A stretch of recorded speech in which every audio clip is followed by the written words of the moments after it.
I don't pretend to come from a family that's not well off. My family is well off. They own 2 businesses, but they're changing the game by saying, all right, you can do this, but we're not the ones that are gonna put you there. You're gonna have to do it on your own. I think that's something really valuable that my parents have given me, where at first, that's kind of annoying as someone who's trying to start off, like, well, how am I gonna do this without my parents' help?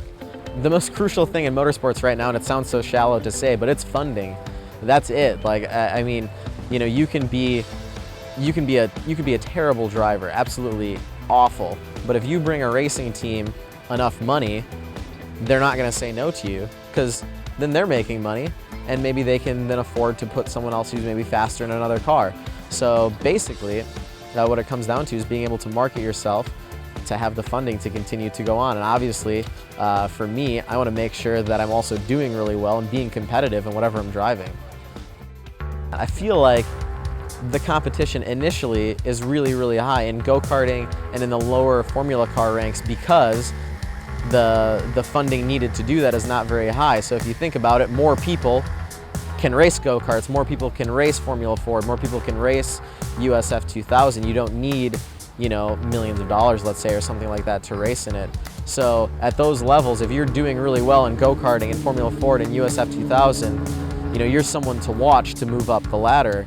And so that's what I've been doing, and I feel like that's been really key to my success for moving up, is doing so well at the lower levels.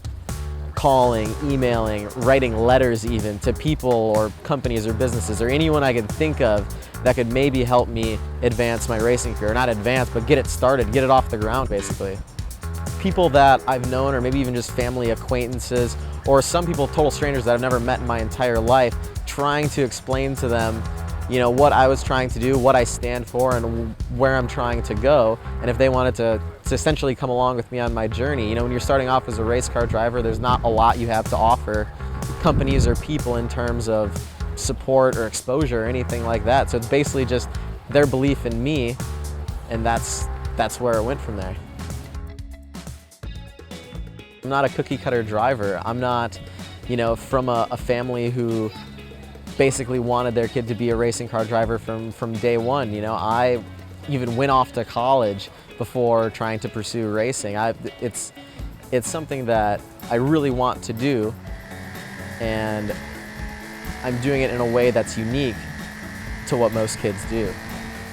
One thing that I really want to do is kind of change the racing game, how it works. Right now, it's such a young kid's game, and I'm almost like an old man at 23, which sounds crazy to most people.